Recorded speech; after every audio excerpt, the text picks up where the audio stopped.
A new report by Futurism claims that Sports Illustrated published numerous articles under names of fake AI-generated authors, and in some cases, the content of the articles themselves were even AI-generated.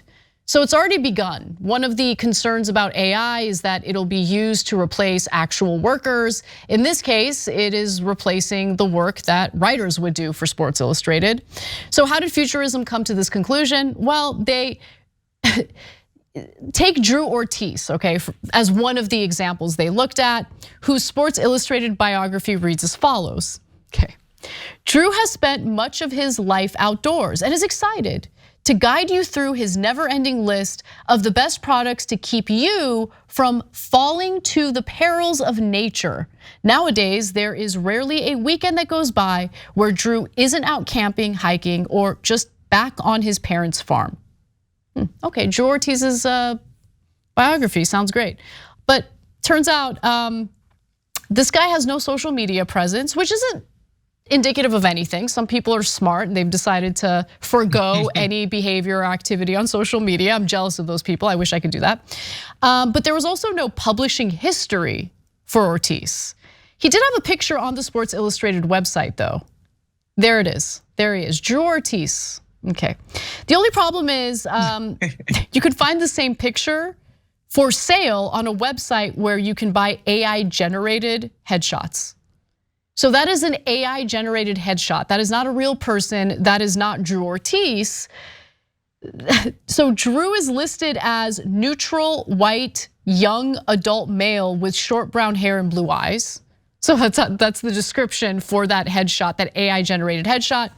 And if you weren't convinced yet, there's more. Drew's author profile disappeared sometime this summer, according to Futurism, and instead redirected to Sora Tanaka, a different author, but her picture is listed for sale on that same AI headshot marketplace with her description reading, joyful Asian young adult female with long brown hair and brown eyes.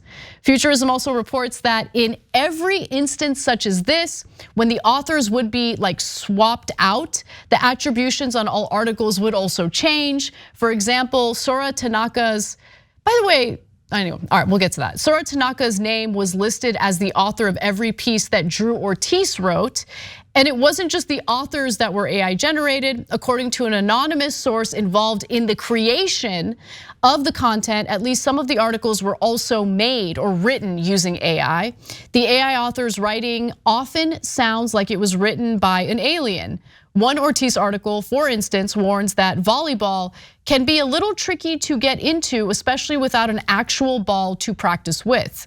Futurism reached out to Sports Illustrated's publisher, the Arena Group, for comment. They never heard back, but all of the AI generated author profiles very suspiciously disappeared. They vanished after the reporters reached out for comment. None of the articles credited to Ortiz or the other names contained any disclosure about the use of AI or that the writer wasn't real, though they did eventually gain a disclaimer explaining that the content was created by a third party and that the Sports Illustrated editorial staff are not involved in the creation of this content. So I'm super curious what you think about this, Waz. I have a lot of concerns, but I'm curious what you think. I mean, the fact that they made this guy, gave him a Cuban name was curious to me. I was baffled by that part of it, but just for some context for folks to know, traditionally Sports Illustrated back in the days was essentially the New York Times of sports journalism.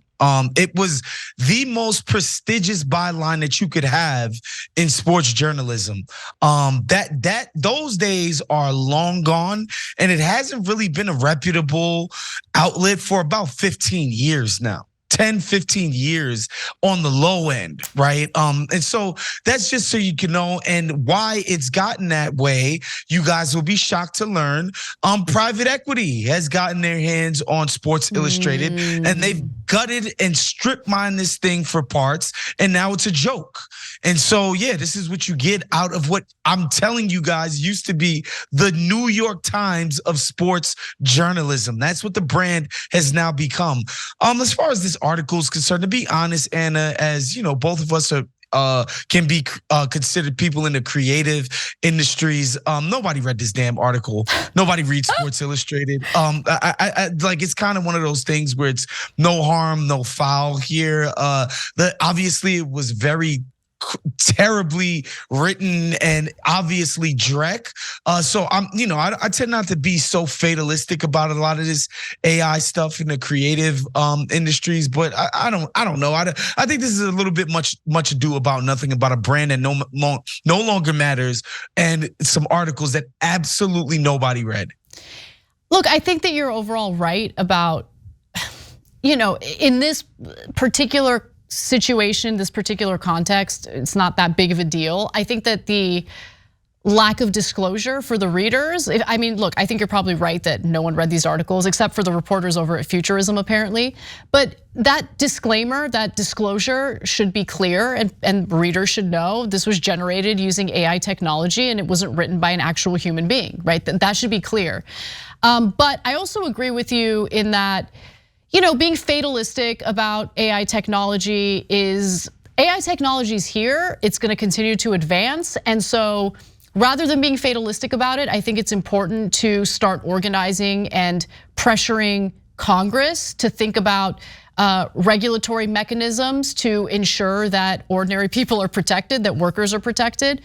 But you said something really interesting. The geriatric Congress, Hannah, you want to figure out AI legislation? I know. That's gonna be tough. Could you imagine Joe Biden or Dianne Feinstein trying to figure this out?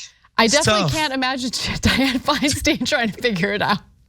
Because she's not here, she's not with us anymore. But even Biden, I mean, Biden's hanging on by a thread. Totally agree. Tough. But the other thing I wanted to just emphasize is what you said about private equity. Because private equity buying up media outlets is a disaster. And it makes a lot of sense that private equity media companies that have been bought out by private equity firms would want to immediately shift to a model in which they're reliant on AI to generate the content rather than hire human beings to write the content. Because human beings cost money, right? And private equity, what do they seek to do? Get a fat return on their investment. They see the purchase of Sports Illustrated as an investment that they expect to get returns on. And so it doesn't surprise me that they jumped the gun and immediately started using AI. I mean, we're talking about stories that were written last summer. So like months and months ago. I mean, even now, the technology I don't think is fine-tuned enough, advanced enough to replace writers, especially in creative fields. But the fact that they were willing to jump on that bandwagon even earlier in the summer tells you a lot about what their real motivations are. Maximize profits, get a nice return on your investment. It's damn depressing, but it's the reality of the situation. Hey, thanks for watching that video. We really appreciate it, guys. And we appreciate it if you become members, because that allows us to be independent, honest, progressive, all the things that you don't get from corporate media. And all of that is because of you guys. Hit the join button below and become one of us, become a Young Turk.